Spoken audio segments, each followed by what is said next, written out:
Welcome, everybody, to the Hamilton County Football Coaches Show here on Hometown Television. I'm Craig Atkins, alongside, to the far right, Brad Silbert. And our first guest this evening is Noblesville head coach Jason Simmons. And, Coach, I didn't want to touch on the points that you made before we went on the air live, but I think that can only fuel the fire that, the conference overall had a great Friday night and just couldn't quite get over the hump at the end of the ball game, but overall it looked like this version of the Noblesville Millers had a different flavor to it, obviously behind center, and a lot of different skilled players, and replacing different players from last year that were impact players. It just it's getting them all into place, and that's maybe what it's going to take to put everything together. For us, it was a great night in terms of how hard our kids played, the intensity with which our kids played.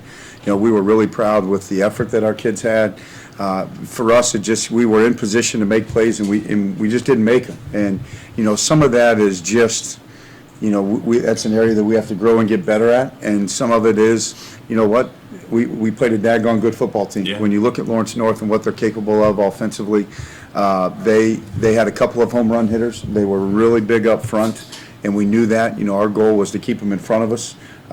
For 32 of the 37 carries on Friday night, we did that. For 32 carries, we held them to 130 yards, and for 5 carries, they got 225. And so, for us, we gave up a couple of big plays defensively that really hurt. Offensively, the theme for us was we just couldn't quite finish every time. We would put great drives together, had great ball control, had great time of possession, felt good about all those things. We fumbled once inside the 15. That hurt us, and we had another trip inside the red zone that didn't get us any points at the end of the game. And so, for us, it was a great learning experience for our program. Our kids competed. They emptied their tanks, which is what we asked of them going into it. And I think ultimately it's going to be a great learning experience for us. When to the point that you alluded to, Craig, our conference had a great night. We were 9 yards away maybe from making it an undefeated night for our conference. And, that happens, just like in life. Football's a great life teacher. And, for us, it's, we got to get back up off the mat and get rolling, because the group that we play this Friday isn't going to feel sorry for us. No, not at all. Coach, your game was delayed half an hour to an hour because of the weather. How does that affect game plan and everything and strategy? Does that have an effect on you and the players? Looking back on it, I tried to spend some time Saturday just kind of reflecting on the process of Friday, and I think that's how we grow and get better as a staff. But I felt like our program handled the delay perfectly.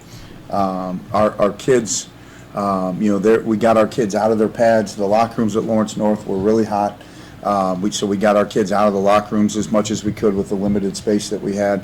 We got our kids out of their shoulder pads and helmets and let them cool off.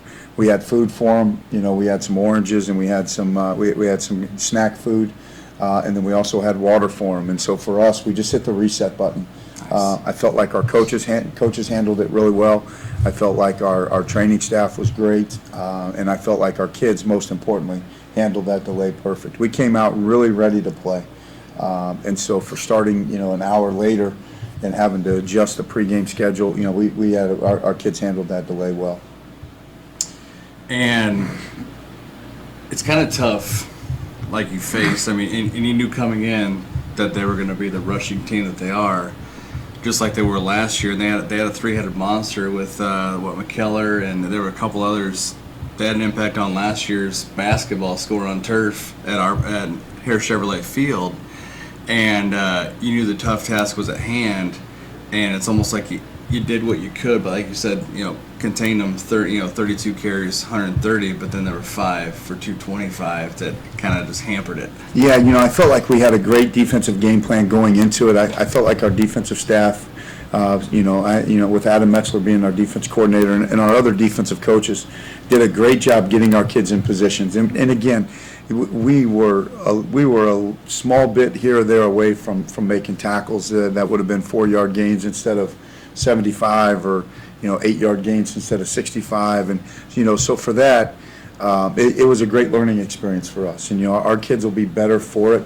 Having lived through last Friday, you never want to sit here and say, yeah, it's okay to lose. It's not okay to lose for us. We were as disappointed as anybody, but at the same time, we're going to learn from those little things, and we're going to get back to work, and we're going to go be as good as we can be. Let's talk just a little bit about the Hoosier Crossroads Conference, Coach. I know you've got one more week to go before you get into conference games, but from what Craig and I have talked about in the rest of the staff around here, we kind of feel like the Hoosier Crossroad is probably one of the premier football conferences in the state, and also Hamilton County. There's a lot of great football talent here. I think the Hoosier Crossroads Conference may be the best overall conference athletically in the state of Indiana. I think it's certainly one of the top 2 conferences from a football perspective. Having spent some time at Ben Davis, I understand what the MIC conference is about. When you look at Ben Davis, Warren Central, Carmel, and Center Grove, those 4 certainly headline that conference. But you take our conference right now, 1 through 7, and we'll go compete and line up against anybody and certainly be competitive.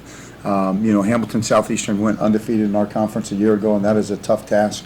And they are obviously, with the results of last Friday night, they had their, Coach May had his group ready to play. They played really well. You had Fishers that knocked off a MIC team. Brownsburg went down to Bloomington South and got a huge win down there. In Coach Hart's first game. Avon got a good win at Plainfield, and our conference is from 1 through 7. Our conference will line up and go compete with I think with anybody in Central Indiana. There's the thing about this conference is there's great coaching at every school. Maybe with the exception of Noblesville, but he's learning. Yeah, he is. That guy's got a lot to learn. But there's great coaching in this conference, and you have to work you have to be diligent in preparing your kids to give them a chance to be successful. And not only do you have to prepare them going into Friday, but on Friday night you have to keep up with the ebb and flow of the game. And so, I think that's another thing that aids this conference. Speaking of preparation, you come off of a tough game at Lawrence North. It certainly doesn't get any easier with the Carmel Greyhounds coming to your house this weekend. Our kids have a lot of motivation because we were so close on Friday. I was really, worried's not the word, but I was really conscious of how our kids would come in the building on Saturday.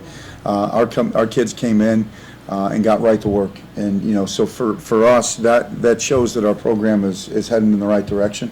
Our kids showed up with their lunch pails on Saturday. We got right to work in the weight room, and we were running in the gym. Got a great workout in, and then we went to film, got better in film, and here we are. We went full pads today, had a good practice, and preparing for our next opponent. It doesn't get easier, but knowing how close we were this past Friday, the emphasis for us is getting us better. We're in position to make those plays. Now we got to find a way and get better this week to go make those plays, and then we're going to line up on Friday and certainly give it our best shot. It used to seem like in conferences and areas you had maybe 1 or 2 rivalry type games, and it almost comes down to, with the way this conference is lined up and the way we're lined up in Hamilton County, that almost every one of these games is turning into a big rivalry game for you all. I think the proximity of the schools, not only I think the proximity of our conference breeds natural rivalries because our fan bases travel so well. And you look at the student sections in this conference, ours included, they're outstanding. They support their team, they support their teams home or away. And you look at 6A in Hamilton County right now, and you can include Zionsville and Westfield in that. I know they're 5A, but those are 6A programs the way they're ran. And they're knocking on the door to 6A. Yeah, sure. No question. But so you have our conference, the northern part of our conference, minus the 2 Hendricks County schools. They're rivals in just about everything. Whether it's cross country, whether it's golf, whether it's tennis, whether it's basketball, whether it's baseball, but certainly football. And then you factor in Carmel into that, and there are natural natural games that are easy to get up for. Shifting over to offense in the last minute or so that we have, talk about new quarterback. He did transfer last school year, and obviously played a little bit of basketball, mostly at the junior varsity. But he's fully got himself acclimated, into the school system. But talk about Ryan Barnes and what he brings to the table for the Millers. We felt like we got a good addition in Ryan. He's a 6'2", 210-pound kid, good-looking kid. He moves really well. We were fortunate enough when we went to IU for team camp, we saw him move down there and threw the football well, moved really well. He played about 4 different positions this summer. We played will linebacker, played some free safety, played quarterback. We moved him around to a bunch of different spots just to see what was best for our football team. But, Ryan in his first varsity start at quarterback on Friday night, the moment was not too big for him. He was extremely poised. He had a very solid night. He ran for over 100 and threw for about $170. And so, for your first varsity start on the road in a completely different state, the young man handled it really well. He's an exceptional young man. He's got an extreme amount of poise, and it's somebody that we're certainly excited about moving forward. Well, we're excited to see Friday night at Hare Chevrolet Field as Carmel comes to visit the Noblesville Millers. And that will be our game of the week here on Hometown Television and live on HCTV1.com, also HCTVYouTube.com, and also our Facebook page for Hamilton County TV. So 3 ways people will be able to watch Friday night's game. We'll be there live with you Friday night, Coach. Great, I appreciate it. Looking forward to it. You're welcome. That's Thanks, head coach guys. Jason Simmons of Noblesville. And we'll be back in moments here with our next guest, which usually leads the show off, but we'll have Rick Wimmer up next right here on Hometown Television, the Hamilton County Football Coaches Show.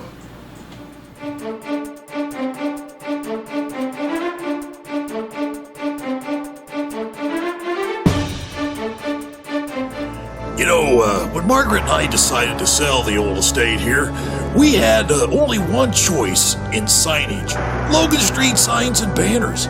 Conveniently not located on Logan Street anymore, but rather located on 10th Street on the south side of Noblesville. Well, we sold the old beauty, and we were able to buy this wonderful estate. And we had so much money left over, I was able to buy this beautiful 1968 Eldorado Cadillac for Margaret. Only 472,000 miles. Margaret loves it because it's got those big seats and that heavy-duty suspension to support her svelte frame. Next time you're looking for signs or banners, call old Jim at Logan Street Signs and Banners, 773-7200. Conveniently not located on Logan Street anymore.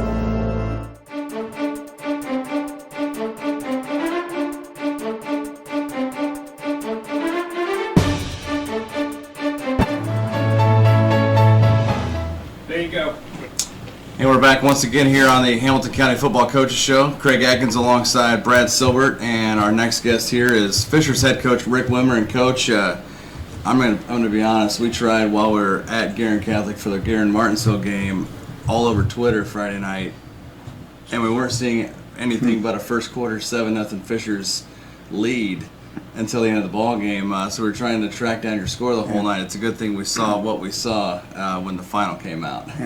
Well, the game got started a little bit late with a lightning delay, and then halftime we had about a half-hour delay at halftime with a power outage. So the game was kind of strung out. It was a late night for us, but yeah, I thought North Central was an improved football team, and we.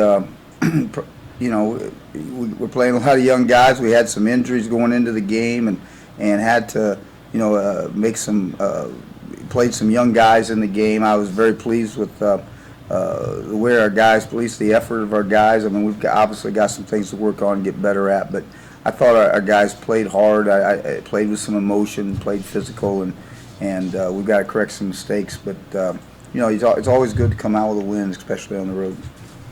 Well, you guys were kind of looking at a couple quarterbacks there, Coach. Can you comment on both of them for us? Yeah, Joel Smith started the game, our senior, and Matt Wolf was our junior, and my plan was play them about equally. We have all through the summer and all through camps and 2 days we've split reps pretty evenly with those guys. There have been days when I felt like one maybe was a little bit better than the other, but went back and forth. I actually thought Matt maybe played a little bit better in the scrimmage, but not enough better for me to really make a change. I started Joel largely because he was a senior, and with the idea we're going to play them both. But I thought really Joel just had an outstanding game, and Matt didn't have one of his better outings, but did throw a touchdown pass and did some good things too. But I thought Joel really had a very good game and graded out pretty highly and very few mistakes. 3 touchdown passes on the night, and so I'm gonna continue to use both quarterbacks at least for a little while, and everybody. I'm not going to put it all on Matt to have one off game and he'd be out of the deal, because I've seen a lot of good things from him as well. But clearly, Joel played better of the two Friday, and we'll start this week, and we'll just see how things go in practice with the two of them. But I plan to use them both at least some in this week's game. But Joel will be the starter and probably get going in. The thought will be he's going to take most of the reps, and we're going to find some opportunities to get Matt in the game and give him an opportunity to show what he can do as well. It's probably been, I wouldn't say fun is the word, trying to break down that Zionsville Pike film so far with the turnaround that Zionsville had from being down with two solid scores in the first half to winning 55-35. But that's just a huge attribute to the conference. 4 of the 7 conference teams played MIC teams this week, and it's kind of like when you see the Big Ten ACC Challenge or those type of matchups. It's good to start. Those two conferences are I guess the cream of the crop really when it comes to football. Yeah. Oh yeah, they're like I said, I thought North Central was improved. Certainly, we've seen Pike on film now with the game of Zionsville, what a game that was, and really a total flip there, the first half and the second half. But Pike, certainly Pike looks like they can do some things, particularly on offense, that are going to be very difficult to defend, and and they've got a lot of speed on both sides of the ball. So anytime you have speed, it can be scary. So we've got our work cut out for us. I just want to ask you a couple questions. First of all here, Coach, you've been in the area for a while. You were up north for a while. How do you compare football other places in Indiana where you've been, specifically to the Hoosier Crossroad Conference and the type of football we get here in Hamilton County? Well, I don't know. As far as Indiana is concerned, I think Central Indiana, as you see it every year in the tournament. I mean, they're an exception once in a while, but the best football in Indiana is played right here in Central Indiana, and you don't have to get very far. Hamilton County is about as good as it gets. There are pockets of really good football throughout the state, and you can look at seeing who's getting recruited and all that sort of thing to see that our state is well respected throughout the country with football, a number of different places through the state, but especially Central Indiana. I think 20 years ago, the pockets in Fort Wayne and Northwest Indiana, and the Duneland and some places like that, there was a lot of competition, between Central Indiana and some of those other places. I think it's switched a little bit, but those are still dangerous. They still have good football teams up there, and maybe not the depth of teams that we have down here, but those teams are certainly Penn and Maryville and Snyder and Dwenger and Lures and those pockets there where those teams are, Lake Central. I mean, they all have. When they come out of their tournament, they're going to be somebody to deal with as well, and it's very good football. Of course, as 5A and now 6A, we've seen a lot of those teams come regional and semi-state time, and I go back and think about the the matchups between Penn and Ben Davis through the years. Just some of the really classic matchups. Yeah. We've since I've been at Maryville, or since I've been at Fishers, we've won 2 sectionals and ran into Snyder both times and won one on the way to the state championship and lost one to them. So, for me to sit here and say that Central Indiana football is better than somewhere else, that's probably not. I'm probably not the guy to say that. You kind of feel like it is, maybe because we're down here, but I think when you look at the number of teams that are really top-notch teams, there's a lot more of them certainly in Central Indiana. But you're going to find a couple good teams in those different pockets of the state every year, and when they come out of their tournament, you're going to have to deal with them and find a way to win. They're good opponents. And it's kind of tough to, I guess, decipher, from one area to the next, because it's getting richer. Like Brad said, around here, what we've got with, not only the Hoosier Crossroads, but the MIC and different other parts of, Warren Central, Center Grove, those teams that are always flirting around, at least top 8, in 6A, and even when we're in 5A. It's just great football overall, and you could probably just pick a school and go to a game on a Friday night around here. Yeah, You're gonna a lot of excitement in a lot of schools for football in the past. It's really grown in the last 10, 15 years for that, and I think again, you can look at the recruiting lists that colleges are players that colleges are going after, and Indiana, especially when you consider the number of schools in Indiana compared to some other states. Indiana's recruited very well, I think, and we certainly don't have any problem getting college coaches to come in and look at our players. They're in every year, multiple times, and asking about players, so the college people have taken notice of Indiana players. One of the things that I noticed in just looking at the recap from the game against North Central is it looked like your passing game versus your running game were pretty even. Yeah, we need more yards than both of them, though. It wasn't. I never really felt like we got into a good flow offensively. We started off well. Joel hit a big pass off play action to R.J. Potts to get us started, and we had a couple of runs by Trevor Newman and Max Shores to get us down there, and then Joel threw a touchdown pass to our fullback Isaiah Dunnick for a touchdown. So we started off great first drive. Then after that, we fizzled a little bit. Didn't do a whole lot really till right before the end of the second half. I believe we ended up with great field position on a botched snap on a punt, and so we scored to go up 14-7 at halftime. And then third quarter, I thought we played pretty well and got a couple more scores, or got one score in the third and one in the fourth. But I thought we played a little bit better offensively, made a little bit better effort to run the football, and because I just didn't feel like we got into much of a flow offensively and much of a rhythm. And I felt like we needed to run the football better, make a better attempt to stay with the running game in order to get that done. So I feel like we can play better offensively than we did, but I thought we did play better in the second half than we did the first.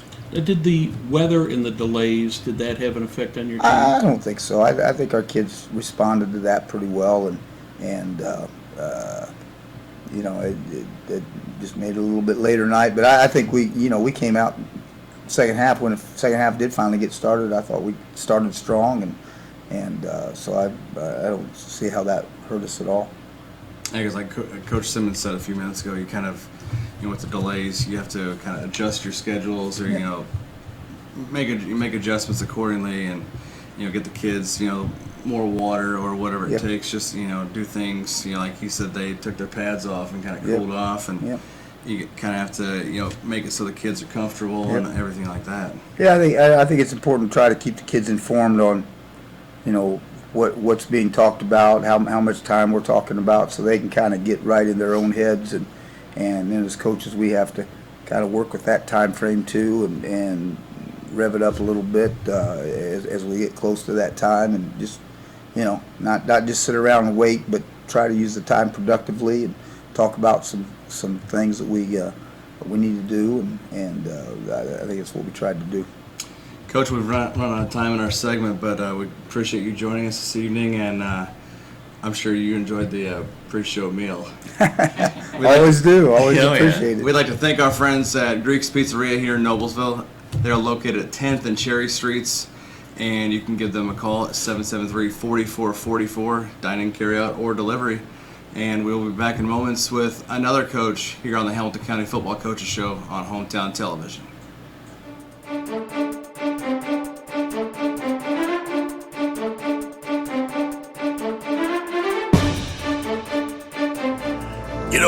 When Margaret and I decided to sell the old estate here, we had only one choice in signage: Logan Street signs and banners. Conveniently not located on Logan Street anymore, but rather located on 10th Street on the south side of Noblesville. Well, we sold the old beauty, and we were able to buy this wonderful estate.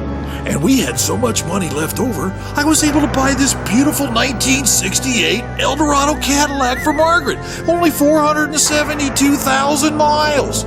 Margaret loves it because it's got those big seats and that heavy-duty suspension to support her svelte frame. Next time you're looking for signs or banners, call old Jim at Logan Street Signs and Banners, 773-7200. Conveniently not located on Logan Street anymore.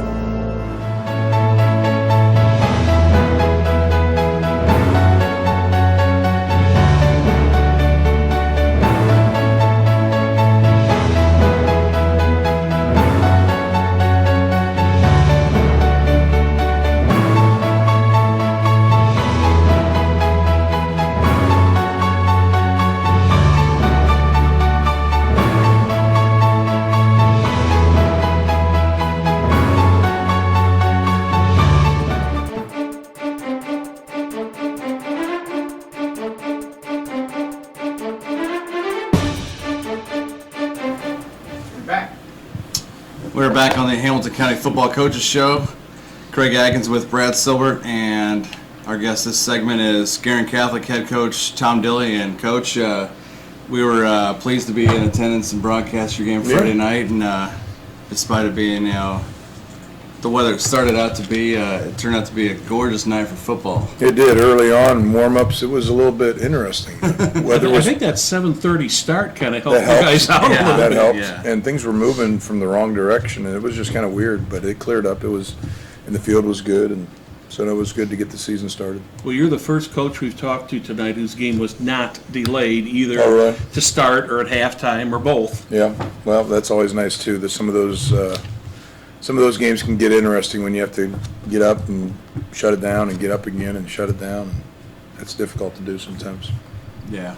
And the big thing that intrigued me on Friday night was you obviously had a new quarterback this year, junior Luke Keller, and obviously he didn't pass as much as, a lot of as much as Collier passed the ball. I had 62 attempts out of Collier, and I think my arm would fall off. Yeah, he had to ice heavily after the game, I'm sure. No, that's just, it's just two different approaches, and, Coach Rose and his staff, they do a good job with what they do. That's just not quite the way we do it, so. Carter McGinnis never ceases to amaze anybody. 22 carries, 277 and 4 touchdowns. He made it look so easy. Yeah, and, as Carter would tell you sitting here, it wasn't all just him, of course, and partly out of respect for him, everybody's near the line of scrimmage, so when he was able to break free, there wasn't an extra level to their defense sometimes, and the offensive line did a pretty good job with getting him through that first level, and he can do some pretty good damage. Now, there was a point in the third quarter where he kind of came limping off a little gingerly. Is he okay? Oh, he's fine. He just got a little bit of a Charlie horse, and he's fine. But most of his work had been done by then, but he would have been fine to continue to carry. The other thing I noticed in the game is when Keller did have the chance to pass, it appeared as though your offensive line was doing a pretty good job. Let's talk a little bit about your offensive line. Well, I think our offensive line did a real good job in the run game for the most part. We had a couple negative yardage plays, but everything for the most part was at least a positive yardage play and sometimes some home runs. And in the passing game, I think we did get sacked twice and get hit another time pretty good, but most of those weren't necessarily execution. It was an assignment thing, so hopefully we've got that cleaned up. But all things considered, our starting right tackle was out, so we had a couple kids that played a lot of defense rotating in that position. They were a little inexperienced. But Joe Boise's kind of our rock in the middle. He's one of our co-captains, was a starting guard last year and half of the year before is now our center. Will Bates is a returning starter at right guard. Kyle Henney is a kid who had started a few games for us as a freshman before I was even there, but hadn't played the last couple of years. Finally, he came back out, and he's playing the other guard and playing well. Graham Keller is our left tackle. He's Luke's brother, and he's a 2-year starter now. Good-sized kid and plays hard. And then we alternated Isaac Hallmack and Ben DeSauer at right tackle. And we also had a sophomore tight end, Will Pointer, stepped in and did a nice job for a sophomore. He's going to be pretty good. And a new player, Connor Voris at fullback, did a nice job too. So all of that together, I thought protection for the most part was okay. Even the times that Luke kind of got spooked, or some of that was a little premature on his part. It wasn't as bad when you went back and looked at the film. And I thought they did a real good job in the run game. Kid that impressed me when you're not talking about the starting quarterback or running back and Keller or McGinnis was Thomas Kaiser. Yeah. Had a great ball game. Came in a pinch and had a nice 64-yard run that I believe the second quarter or third. Yeah, he's a little bit of a cross between a tailback and a slot receiver. He's our starting Z receiver, but he gets the ball on some fast motion kind of stuff, and he'll actually dot the I from time to time too, and he's our backup there. So he started or played a lot last year also in our 3 receiver package and got some experience as a sophomore. He's a dynamic player. He's a little bit of a change up to Carter. Let's talk a little bit about the defense. In the first half, defensively, it seemed like the Eagles were just soaring and really do no wrong. They had a tremendous half in the first half. Second half, it looked like they were having difficulty getting to the quarterback, and the quarterback was getting a lot of time to pass. Mm-hmm. We had some issues earlier too, though, where we lost containment on the quarterback, and he was able to get out and run. We really wanted to have a little bit more discipline in the second half and try to keep him in a pocket and not let him throw, but make him throw from there rather than let him use his legs and put pressure on the defense down the field that way. So that was partly probably a little fatigue that needs to get corrected, and partly a little bit of we wanted to rein in our discipline on our pass rush lanes and stop letting him get out and put pressure on the people downfield. How do you approach halftime in a game like you had Friday night, where basically, Craig and I were talking about this during the broadcast, almost everything went almost perfect. Yeah. I mean, you guys were almost a perfect team in the first half. Well, how do you approach the team at halftime? We had a little bit to talk about with failing on in the tight scoring zone down there at one time. We certainly could talk about that a little bit. We also, most of the kids, their memory is long enough to remember 2 years ago when we were up on these guys 24-6 at halftime and ended up losing the game. So you don't want to dwell too much on that kind of stuff, but we were certainly able to coach constructively off of that failed goal line offensive attempt and just try to refocus everybody, and at the same time, just, as cliche as it sounds, get back to the idea that it's 0-0. The score really doesn't matter. You want to play your best, and that's what we're always shooting for, the opponent, and everything else doesn't really matter when it gets right down to it. Let's play this game the right way, and I'm not sure how well we did that in the second half, but those are the kinds of things you talk about. And you got to love how your defense responded to, I guess, the percentages of how much that the Artesians passed. I had him 36 out of 62 for 419, and I'm not saying that your defense wasn't phased. They adjusted on the fly really well. I thought. We've always had the philosophy that pitch and catch won't beat us. We don't really care if you complete balls. We just don't want you to run with them after you catch them, either by getting behind us or getting in a seam or whatever. We had a little spurt there in the first half where we didn't tackle very well, and they started to get some yardage. But other than that, catching some balls in our no-cover zone and us rallying up and tackling, it's really not much different than a perimeter run game, and that's kind of what we try to focus on. We don't try to get too bent out of shape by challenging the short flats and giving up something deeper down the field in the seams. So that's kind of the philosophy we start with. Obviously, we'll change things up from time to time, but that's where everything starts and ends with us. A 42-22 victory on Friday night. Saturday morning, I assume the first thing you're starting to think about is Lafayette Catholic next week, and then the following week. You've got a couple tough games coming up. Sure. Yeah, I mean, the first thing we thought about, obviously, was getting a good workout, checking with the trainers, see what's going on, and all that stuff. But, doing a good job of going over the game film for Martinsville and trying to put that behind us. But, yes, then shortly after, you got to just refocus, and it's on to next week. And, this particular game is against a great program. It's really fun to watch them play on film. It's not so much to watch them play when you're there in person playing against them.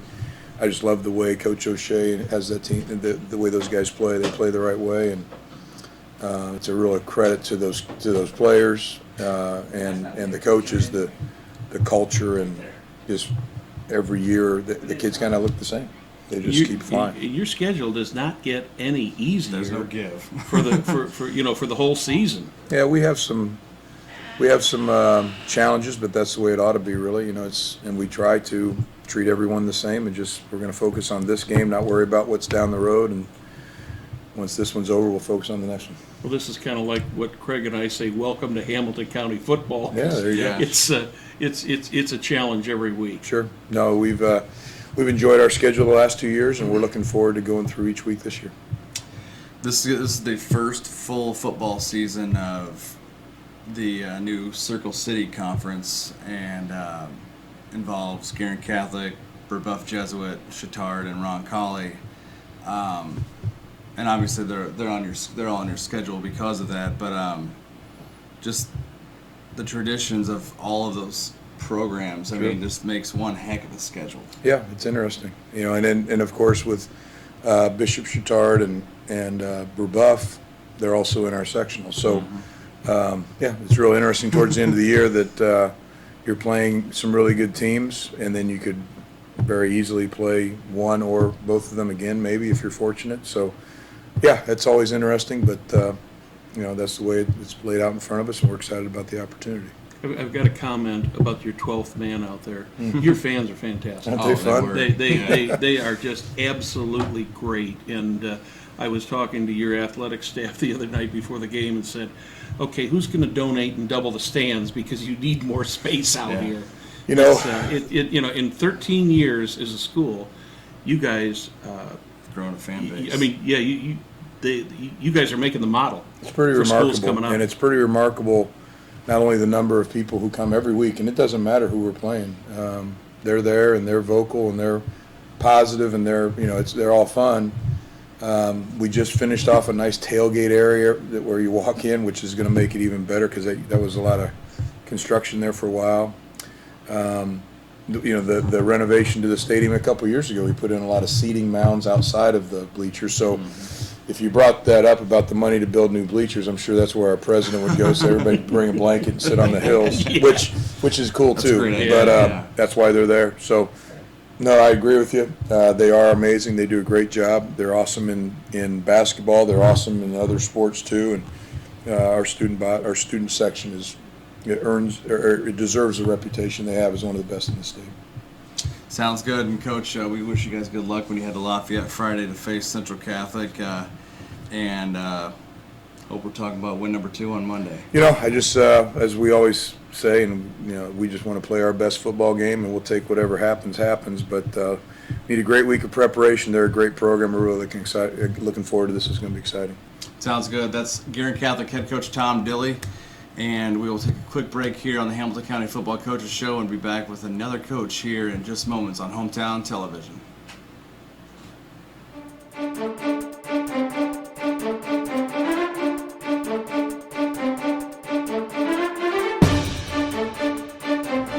You know, when Margaret and I decided to sell the old estate here, we had only one choice in signage. Logan Street signs and banners.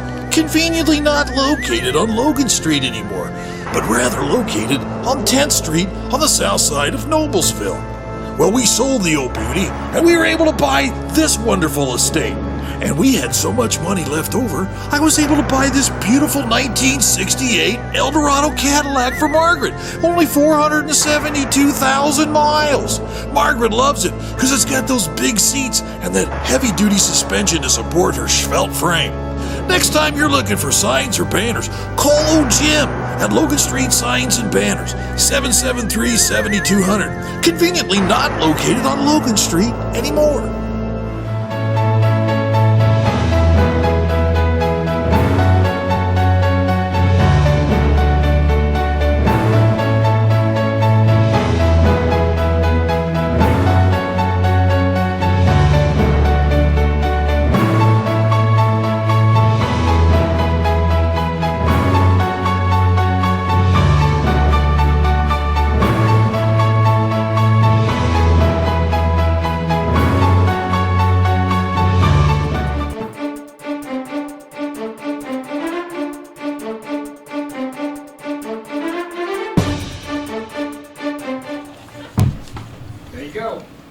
And we are back on the Hamilton County Football Coaches Show here on Hometown Television. And our next guest is Matt Alfeld.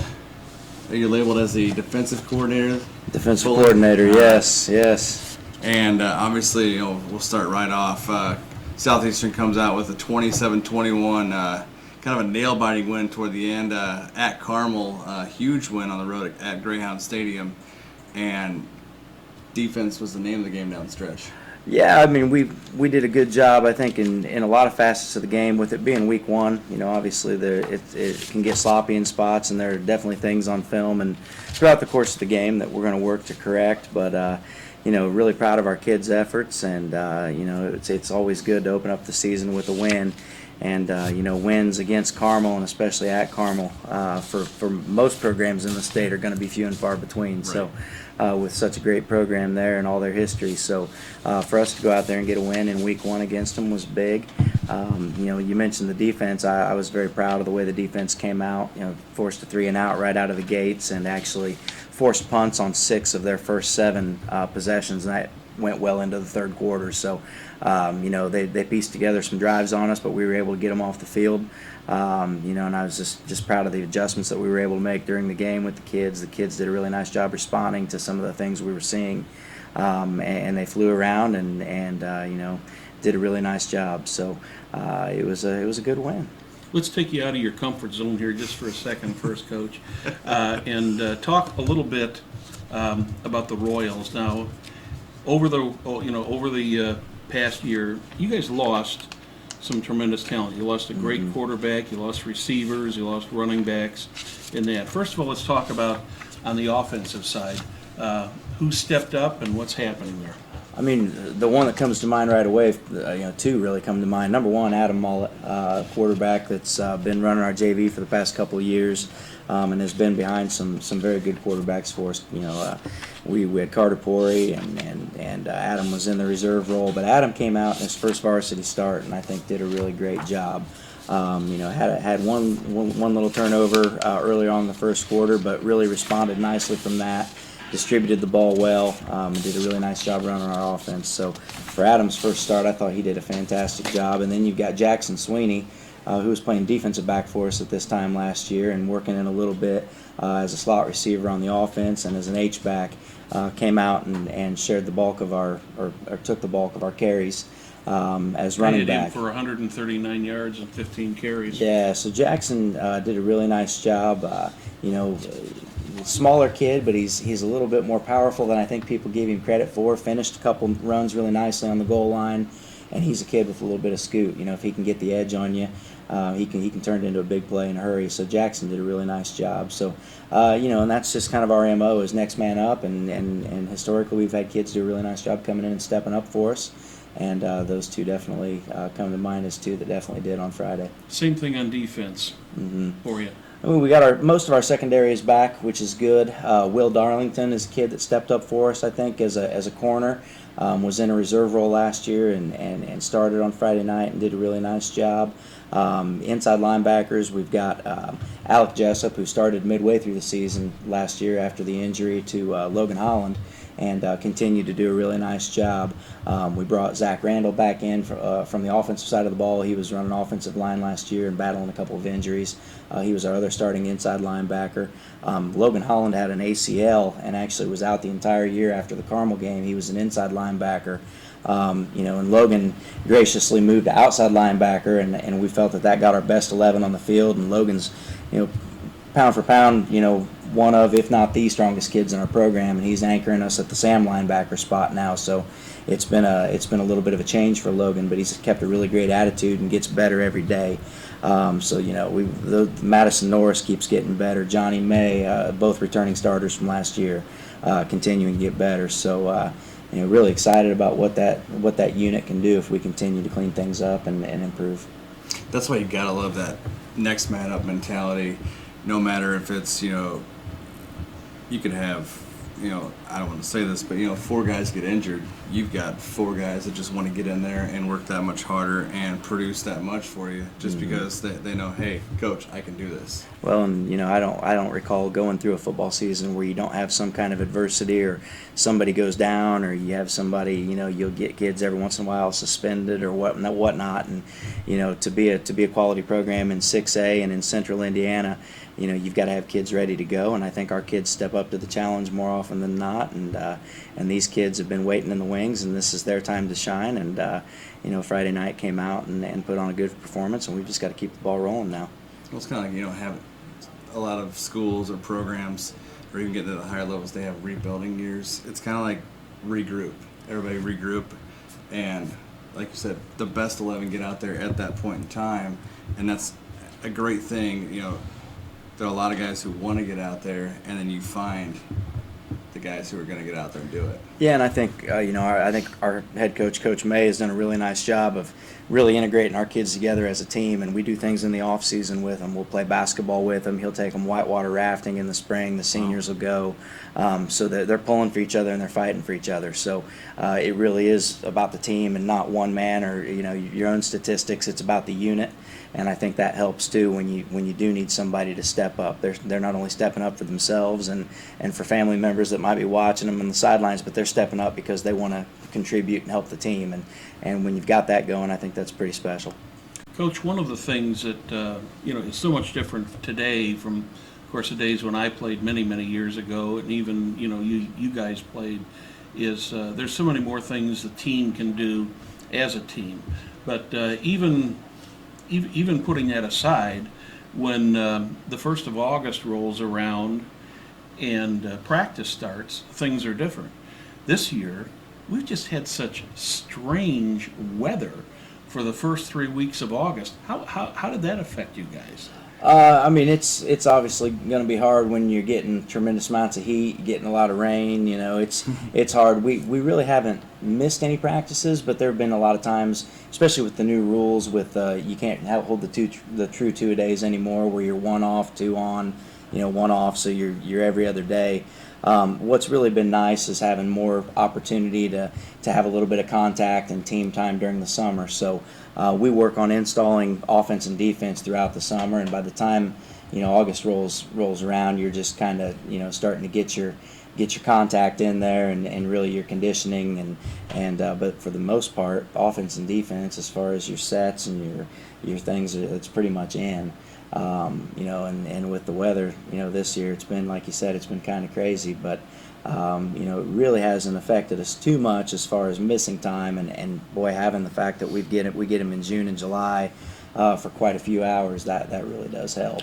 Let's just talk a little bit about not only the victory this past Friday and what that does, but How does that set you guys up for arguably one of the toughest conference schedules in the state of Indiana coming up in the 6 conference games? You've got the HCC. I mean, I think hopefully we can, use this victory and have it serve as a springboard for us.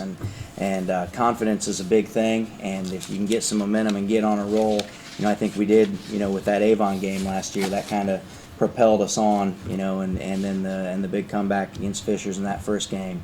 And I think we got a little bit of momentum, and I'm hoping that this game can serve as that. But there's never an off week in our conference, and you've got North Central waiting in the wings, and then Avon and Fishers are just 2 absolutely brutal games. And then you go to Westfield, and it's just a meat grinder. So staying healthy is going to be a key. Continuing to improve and not rest on your laurels. Watching film, making sure that that everything's cleaned up from a secondary standpoint, getting in the right coverages, making sure the gaps are covered defensively, making sure blocking schemes are tight, and making sure that everything's ready to roll on the offensive side. I think if you can take that victory and let it propel you forward, you've got a chance to do something special. But it's you got to forget about it quickly, because the next team's ready and they're going to give you their best shot. And then in the HCC, every week's going to be a grind. Now, North Central is not the caliber of team that Carmel is, and I don't mean that in a derogatory way. There's just, there's just not a comparison there. How do you prepare your team for that, and then knowing the following week it's Avon, followed by Fishers, and et cetera? It's hard, and I think, I had to remind them tonight, look at, showing them on film, North Central's running a little bit of a different offense, and they do have some kids with a lot of elusiveness and quickness, especially the quarterback and the running back. They're a threat to take it to the house anytime they touch it. And our first series against North Central last night, they really or not last night, but last year, they really ran it down our throat. And, we were having trouble getting them off the field, and they punched it in and scored on us, made a couple of adjustments, and then kind of things settled down. And, just showing them that there is that potential, that they are going to be hungry for a win, and they are going to come out and they're going to take their best swing at you. It's a tough thing, like you said, to keep them focused, especially with these 2 big games, looming right after that. But I think our kids will do a good job and stay focused, and I think we've been able to show them enough on film from the Carmel game of things that need to be cleaned up if you want to be the type of level of team that we think we can be and that we want to be. So hopefully we can put that on film this coming Friday and get another win. Good. Sounds great, Coach, and we look forward to, it's going to be another great game. This Friday, you do come back home for the home opener against North Central, and we wish you guys good luck against the Panthers. Well, thank you. We're looking forward to it. All right. That's Coach Matt Allfellow, defensive coordinator at Hamilton Southeastern. I'm Craig Aggins. To Matt's right is Brad Silbert. We'll be back shortly with another coach from Hamilton County. Not sure who's up next, but we'll be back here in just moments on Hometown Television.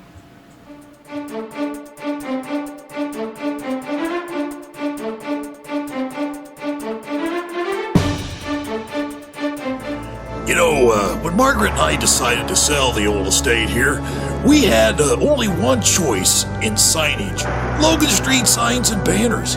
Conveniently not located on Logan Street anymore, but rather located on 10th Street on the south side of Noblesville. Well, we sold the old beauty, and we were able to buy this wonderful estate. And we had so much money left over, I was able to buy this beautiful 1968 Eldorado Cadillac for Margaret. Only 472,000 miles. Margaret loves it because it's got those big seats and that heavy-duty suspension to support her svelte frame.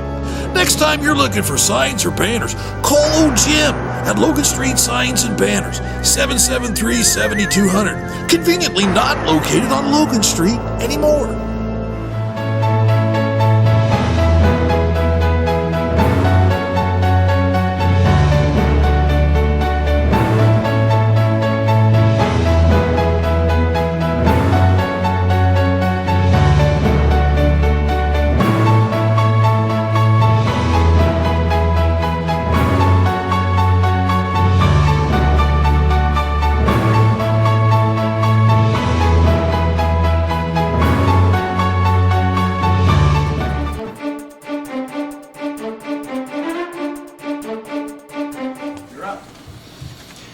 We're back on the Hamilton County Football Coaches Show.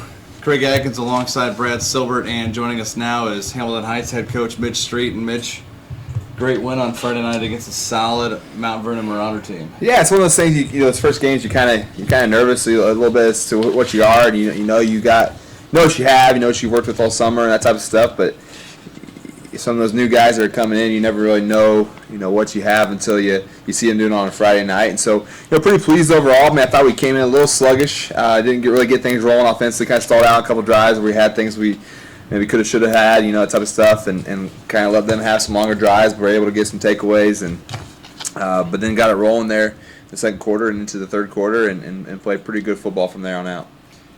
Josh Feltz has gotten comfortable in that quarterback spot, and it's good. It's always good to have a returning quarterback, Sure. someone to lead the troops, and talk about, I guess, his leadership and what he does for the Huskies. Yeah, I mean, he's a guy that we ask a lot of. Our offense is relatively diverse in what we do, and he's got responsibilities in the run game and responsibilities in the passing game, and I think he does a good job. And he what we want to get him to do is just continue to take those easy throws and take things the defense gives him. He's surrounded by really good talent, and I thought he threw the deep ball really well. We wanted to get him to throw some stuff underneath and some stuff in the short.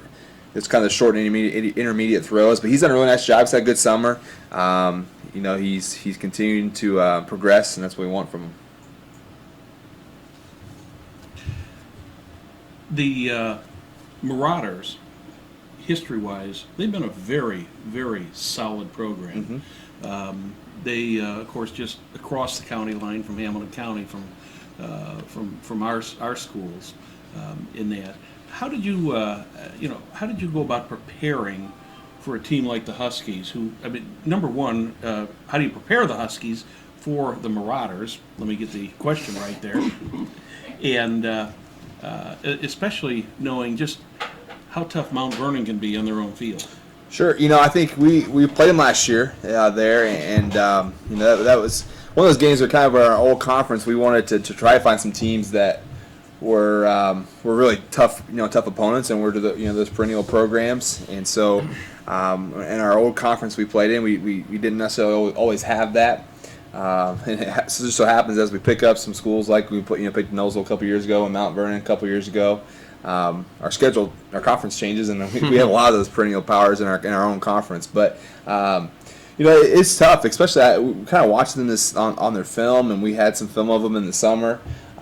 We were really trying to. I think they're still in the process this summer trying to figure out who they were, and so it was tough. It was tough in preparation as to try to really plan on. Kind of had to make some guesses. We were some educated guesses, but nonetheless guesses as to who they were and what they're going to try to do, and they too were pretty diverse offensively.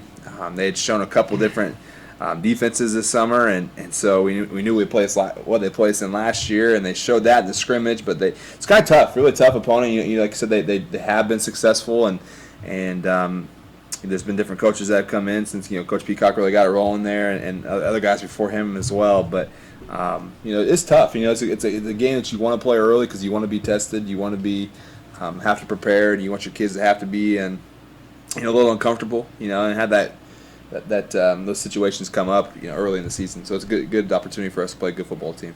They play in what I consider a tough conference as well. Absolutely. Like Hoosier Heritage, I believe. With the Shelbyvilles, the Delta, those schools who have had some good histories.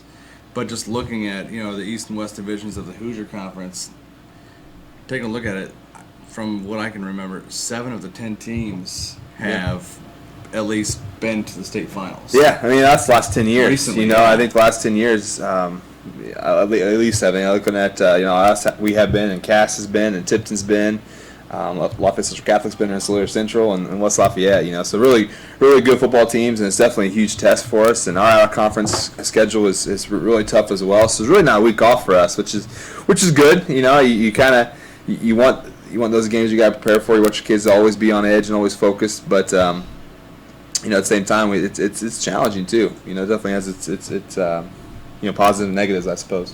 Back in the old days of hometown television, we covered a lot of Hamilton Heights games, and great team, great people, but I always kind of felt like there was a very high expectation Absolutely. among the among the fans, the school itself, that hey, this is a team that we expect to be there, and Right. we expect a lot out of them. Oh, there's no doubt. That's this is my 9th year there, and even prior to those 9 years, that living in the area and around it, you had the same understanding, and it's been no different for the last 9 years.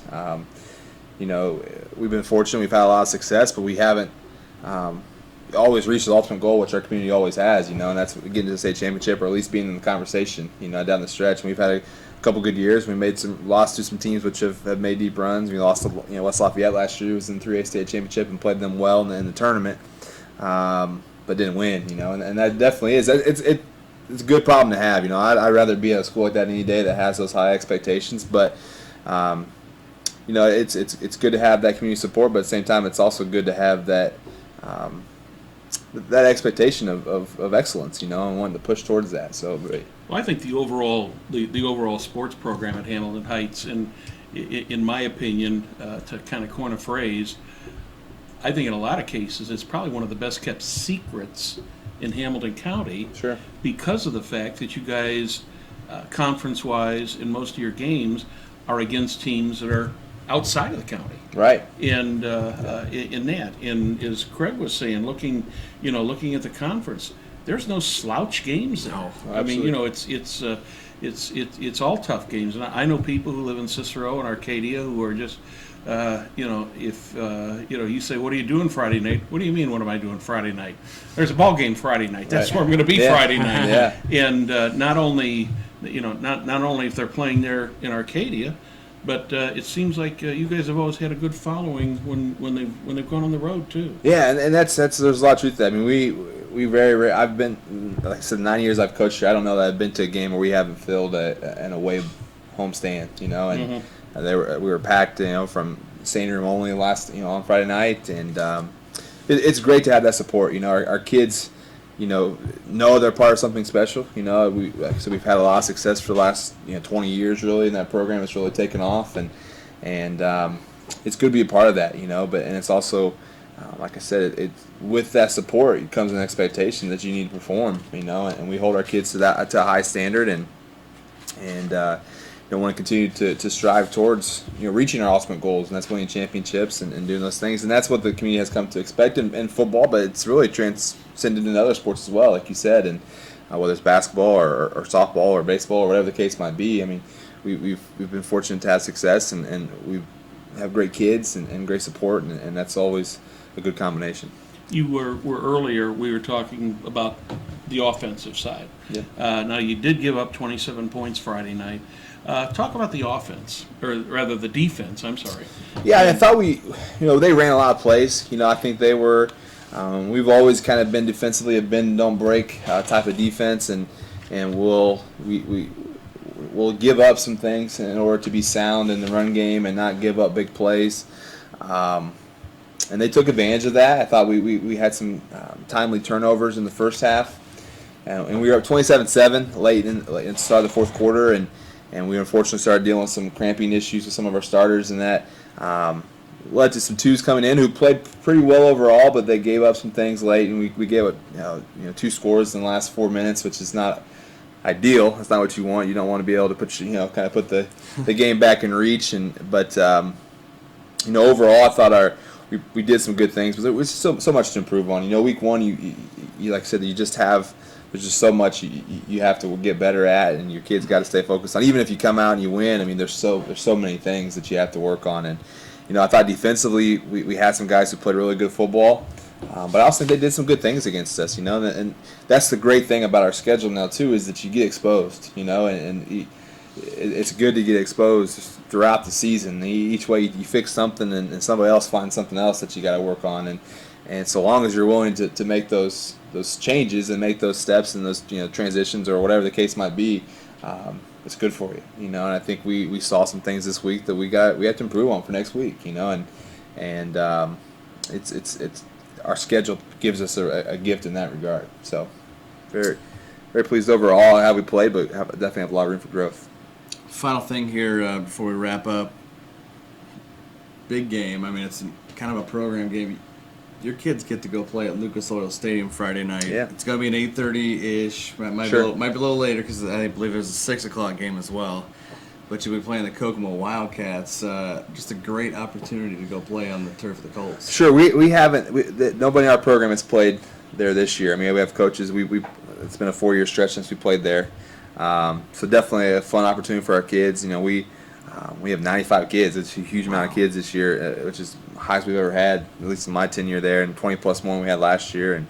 And so we're really excited for those guys to go out and have an opportunity to play there. They're going to play a really good football team in Kokomo, who's coming off a regional championship, and you know, they defeated Westfield in the regional last year, and you return a lot of guys from that team. So definitely going to be a huge test for us. And so it's one of those things where you're going to play a good football team, but you also have to learn how to kind of control your excitement and control your energy a little bit, you know, and it's a different playing in there, you know. It just the crowd, even though it could be a big crowd there, it just doesn't seem like it, and it's not. The noise level's different and stuff like that, but definitely really excited for our kids to have the opportunity. We had the opportunity to go. We jumped on it, and Kokomo was excited as well, and so really excited to get the opportunity to play there. Can't wait to see how that turns out for the Huskies Friday night as they face Kokomo at Lucas Oil Stadium around 8:30 p.m. And have fun Friday night, Absolutely. obviously. But yeah, that'll be a great opportunity for the Huskies.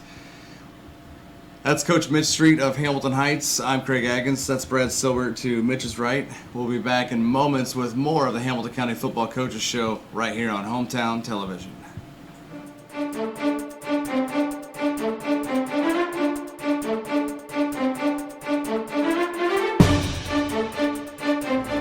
You know, when Margaret and I decided to sell the old estate here, we had only one choice in signage. Logan Street signs and banners. Conveniently not located on Logan Street anymore, but rather located on 10th Street on the south side of Noblesville. Well, we sold the old beauty, and we were able to buy this wonderful estate. And we had so much money left over, I was able to buy this beautiful 1968 Eldorado Cadillac for Margaret. Only 472,000 miles. Margaret loves it because it's got those big seats and that heavy-duty suspension to support her svelte frame. Next time you're looking for signs or banners, call old Jim at Logan Street Signs and Banners, 773-7200. Conveniently not located on Logan Street anymore.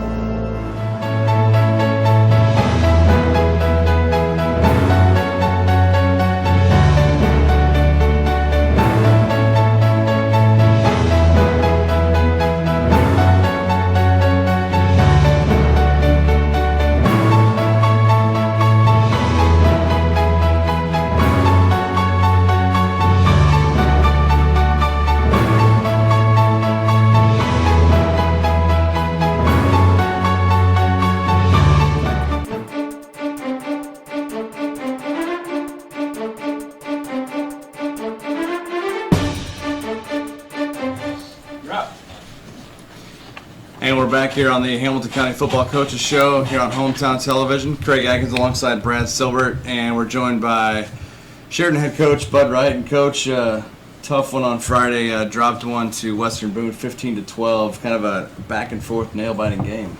Yeah, it was a tough one. I really never lost a game like that before in all the years I've coached. That's been quite a few. We dominated the stats, and usually when that happens, the other team will get big plays. But they didn't get any big plays, but they still come out on top. Yeah, and it was, different players, and you have a different quarterback, Drake Delph. I don't believe he saw time last season, if I'm not mistaken. Oh, he saw very little time Very last little. season, yeah. There's He's a freshman last year. He's a sophomore this year. And he got in maybe a little bit last year. Not a great deal. He's very talented kid. He's coming along. He did a nice job for us his first ball game. We put 317 yards offense. He threw for 91. We had another quarterback came in and threw for 7 yards. So we had 98 yards passing and 217 rushing. And like I say, total of 317. they had a total passing of 134, and I mean we had 72 offensive plays. They had 34, and you know that. Like I say, I've had not lopsided stats like that, but the other teams always got big plays to score, and so it was really really a heartbreaker for us. To quote a mutual friend of ours, Don Jellison, your team this year is big, young, and talented. Tell us about what's different for you this year and what you're looking forward to for the rest of the season with this new big, young, talented team. Well, we had a lot of young kids play last year. I mean, we had like 5 freshmen play last year. Now they're sophomores, and right now we're playing 8 or 9 sophomores on the varsity. But they got some experience at varsity ball, even though they are freshmen. At least a few of them do. And we have not very many seniors. We got 5 seniors, but they all started last year. So you know, we got a lot of kids that started with experience, but we're still a young team as far as that's concerned. We're playing about like 8 sophomores on offense and defense. So hopefully they'll grow up. Like I say, we got some good size, and we got decent speed. So hopefully they'll come along. I mean, they're learning quick, I think, and we played a good ball game. We played one of the better ball games we played in the last couple of years. But I don't like moral victories. I like to, we like to win the ball games. No doubt that W is what really counts. Who's your team leaders this year? Oh, I think the seniors, even though there's a few in number, you always lean on your seniors as far as leadership's concerned. And Avery Bundy starts at offensive guard for us, and also he starts at a defensive tackle position for us. He's a straight A student, one of the top kids in his class, and he's a real good leader. Alex Gibson is another senior. He's an offensive guard also and defensive tackle. And those 2 kids, I think, really do a good job. Kenny Burnell is starting tailback. He's a good leader, such there. And, we got 2 or 3 other kids there that really do a good job for us, leadership. Kyle Harwood's a senior that was hurt and missed most of the summer because Doc hurt his arm in baseball. He got a little late start, but he's a good leader for us. He does a good job. And Robert Burnell, a twin to Kenny Burnell, is a senior. They all give us good leadership, I think. Yes, all these the kids that were freshmen last year are now sophomores. It seems to be a trend throughout the area, no matter what. No matter what school and almost no matter what program or different sport, it seems like those younger kids are seeing more varsity time, and I don't know if there's something in the water in the county or what it is, but it seems like the younger kids are becoming varsity players earlier than they used to. Yeah, I think so. I mean, we got 39 players on our roster right now, and 17 of them are sophomores. So we're leaning heavy on that sophomore class, and that's where they're coming from. I mean, we got a 6'6", 200-pound tight end as a sophomore, and like I say, a quarterback's 6 foot, about 150 pounds. But he's a tough kid, and they're growing up fast. Bud, you've always had some excellent teams through the years, a lot of great players, and you sent quite a number of players out of Sheridan to play college ball. How are they doing nowadays? What do you hear from them? Really, we don't have too many playing right now. We've been on downside the last few years, and there's just not that many playing in college ball right now. I mean, last 2 years we've been struggling, and we've not been up to par as far as what we'd like to be. So we don't have that many playing college ball right now. Let's just talk a little bit about preparation for the season. I know things have, through 3 years of coaching, things have changed as far as how you can interface with players, when you can interface with players, and things like that. How much of an effect has that had on the program and the sport, do you think? Well, I think it's a big thing as far as what you can do in the summer right now, as far as they let you do so much. I mean, you're allowed 12 practices with pads, and 5 of those practices you could go against other schools. And that they started this a few years ago, and I think that's been a big effect as far as football is concerned. I think it's really helped football. Even though sometimes you get tired of going about year round, but that's what it's evolved to in about all sports. I mean, if you don't practice now, basically year round, then you're going to get behind. And like I say, that has helped us, I believe. But a lot of states have they have a couple, 1 or 2 practice games started the year, and they don't have the summer stuff.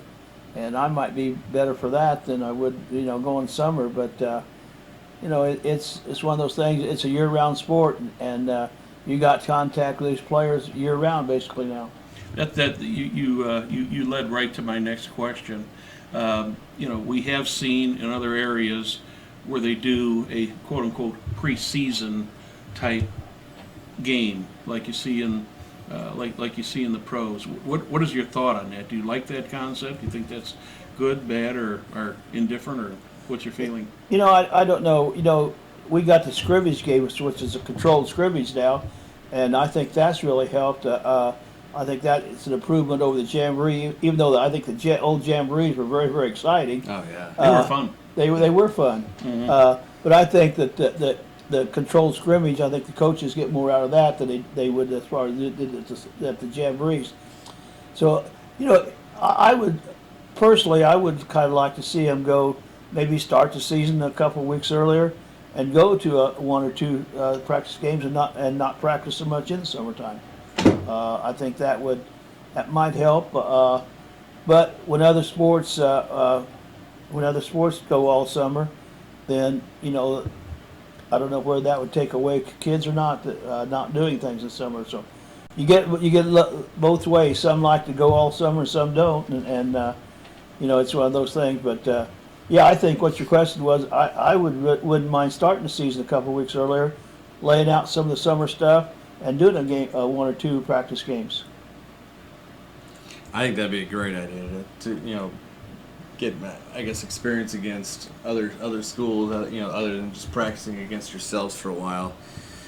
Speaking of other schools, other than your Eastern division of Clinton Central, Eastern of Greentown, Taylor, Tri-Central, and yourselves, like last year, looked like the tops of the conference was North White and Tri-Central. Does any certain team stand out more than the other this year, you think? No, I don't think so. I think this year it's pretty even as far as going into the conference play a little bit later. Tri-Central got taken to them last week by LaPel. North White put it on Frontier really bad. Yeah. So I don't know how to rank them yet as of yet, because Frontier's been down for the last few years, and LaPel's got numbers this year. I know LaPel's got a nice size ball team and such there. I think they got some transfers in at different times from some of the schools in Anderson that closed. I think that's helped them out some. But overall, I think it's going to be a dogfight, I think, this year. Well, sounds good, Coach, and we wish you guys good luck in your second game. It's kind of good to start with 2 home games in a row to begin the season. So you'll host Clinton Central this Friday at 7. Right. Yeah, we start out with 3 of the first 4 games are home games. That's nice on every other year, but it's not so good when you go on the road for 3 out of 4, though. You got it. Sounds good, Coach. We thank you for being with us this evening. Thank you. I'm Craig Atkins, Brad Silbert, and this is Coach Bud Wright from Sheridan. Our Perry Williams had a chance to sit down with Westfield head coach Jake Gilbert this afternoon, and here's what they had.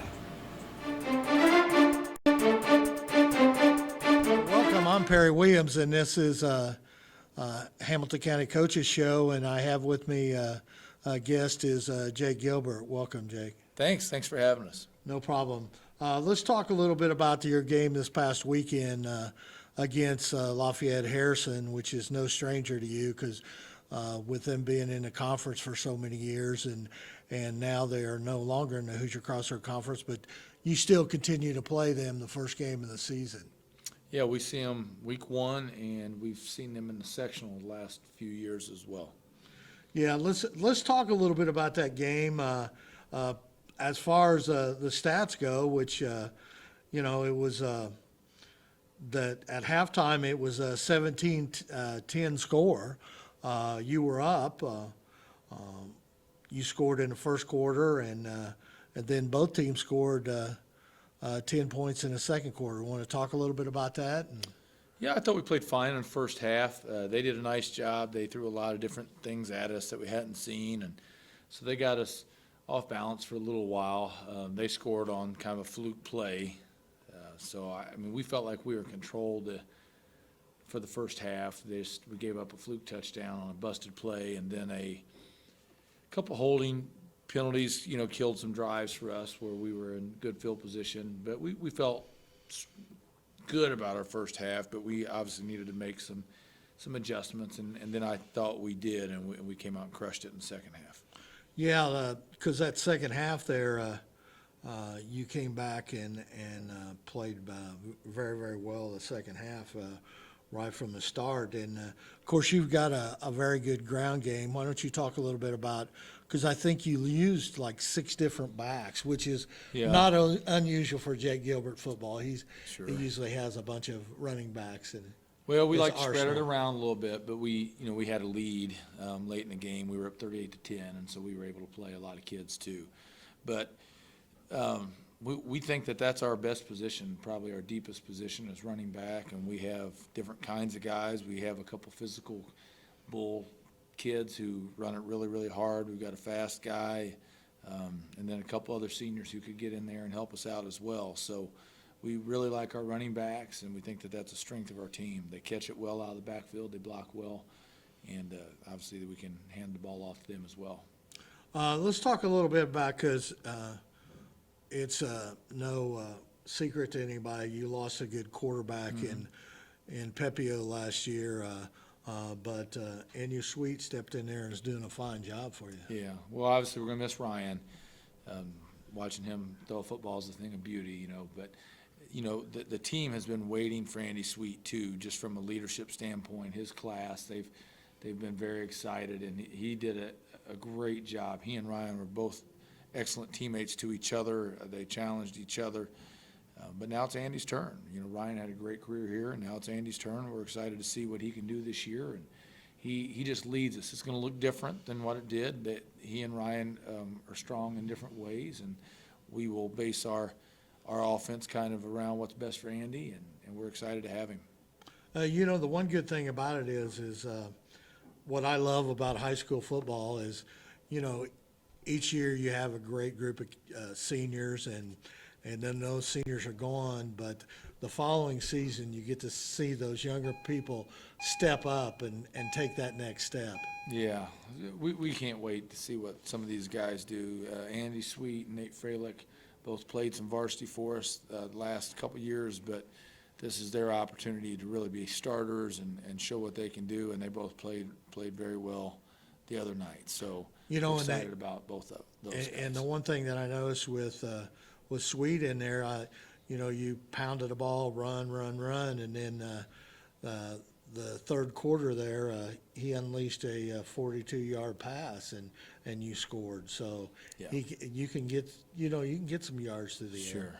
Yeah, he threw a couple on point that we didn't quite connect either. So, statistically it may not have been a huge night for him, but there were a couple that if we hauled those in, it would have been a much better night. So we felt like he played well. Well, I think the important thing is to you got the victory. I mean, that's what it's all about, because football is a team game. Yeah, absolutely. So great start. Our varsity and JV off to a good start, and all of our lower levels. So we try to stay undefeated as long as we can, all the way through.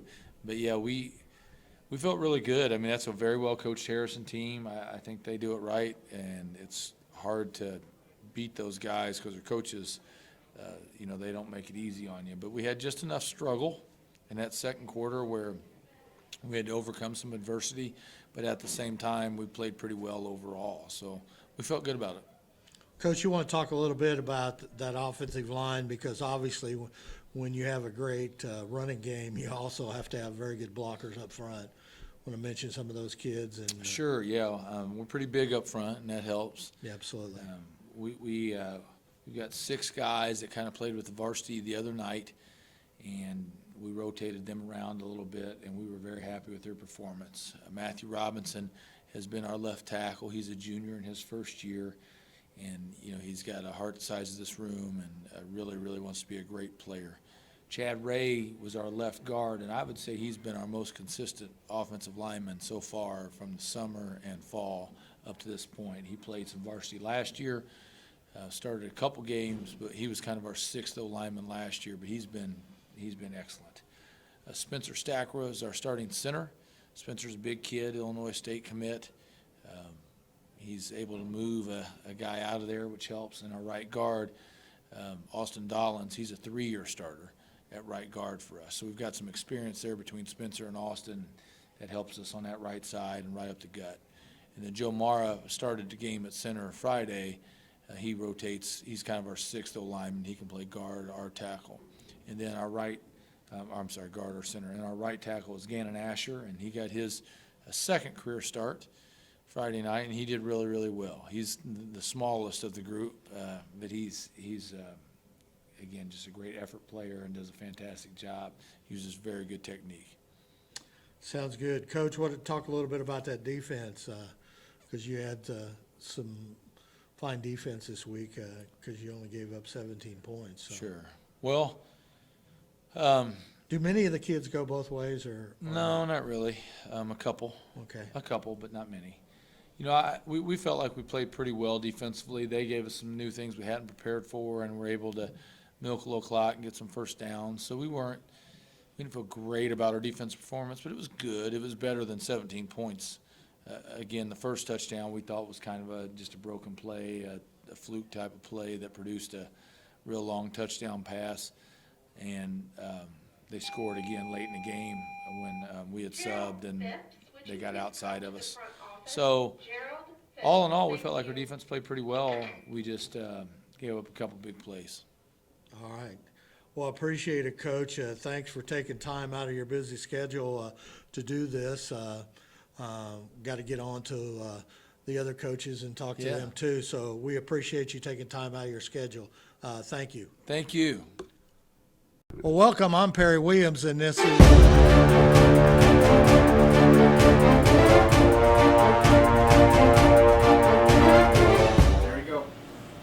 And we're back for one final short segment. Craig Atkins and Brad Silverton, we'd like to thank you all for joining us this evening here on the Hamilton County Football Coaches Show. Friday night, Perry Williams and I will be live. It'll be Carmel at Noblesville Friday, 7 o'clock kickoff. Saturday morning, it'll be the Hokum Karam at Noblesville, probably starting around 9 o'clock. And that'll be live here on Hometown Television. And we will see you next week. Brad, you'll be home against... I'll be at Hamilton Southeastern on Friday, and then we'll see you a week from tonight right here. So long, everybody. Till next Monday.